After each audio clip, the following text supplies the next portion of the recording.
তো হ্যালো বন্ধুরা, আজকে চলে এসেছি পার্কস্ট্রিটে। তো প্রতি বছরের মতো এই বছরেও সাজিয়েছে পার্কস্ট্রিটে যেরকম সাজানো হয়।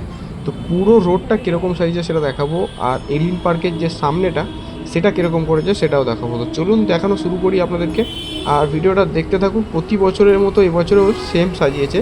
এই যে দেখতে পাচ্ছেন বড় করে একটা গেট লাগিয়েছে এইখানটায়, এখনও পর্যন্ত গাড়ি বন্ধ করেনি, গাড়ি এখনও যাচ্ছে, দেখতে পাচ্ছেন গাড়িটা চলছে। আর রাস্তার দুদিকেই ফটো তোলার জায়গা করে রেখেছে, কিছু কিছু যিশু খ্রিস্টের ক্রিসমাসের কিছু ফটো বা কিছু লাইটিং বানিয়ে রেখেছে, দেখতে পাচ্ছেন।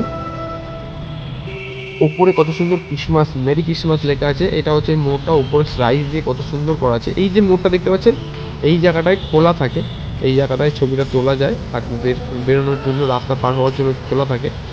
তো এই জায়গা থেকে আপনারা যখন একটু এগিয়ে যাবেন, তারপরে এলিন পার্কের যে সামনেটা সেই জায়গাটা কিরম সাইজে সেটাই হচ্ছে সব থেকে ভালো দেখার মুহূর্ত। আর 25 ডিসেম্বর আসলে তো এই জায়গাটা খুবই ভিড় হবে।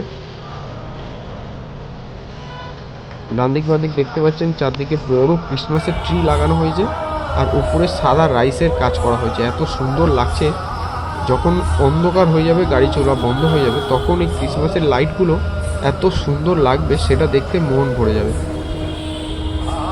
এইটা পিছন থেকে দেখতে লাগছে, দেখুন খুবই সুন্দর একটা দৃশ্য। ক্রিসমাস মানে পার্কস্ট্রিট ছাড়াও আরেকটা জায়গা আছে, সেটা দেখাবো আমাদের ভিডিওতে। ফলো রাখুন আর লাইক করে দেবেন। ভিডিওটা ভালো লাগলে একটু চ্যানেলটিকে সাবস্ক্রাইবও করে দেবেন। লাইক কমেন্ট শেয়ার অবশ্যই করবেন। এই যে দেখতে পাচ্ছেন বাঁ দিকে ডান দিকে যে ক্রিসমাস ট্রিগুলো দেখুন, লাইটিংয়ের দ্বারা বানানো হয়েছে।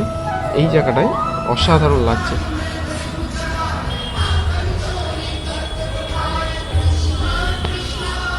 বড় একটা সান্তা দেখতে পাচ্ছি আমরা এখানটায়। মেরি ক্রিসমাস, অনেক গিফট নিয়ে আসছে সান্তা। এদিকে একটা সান্তার ট্রি রয়েছে দেখতে পাচ্ছি।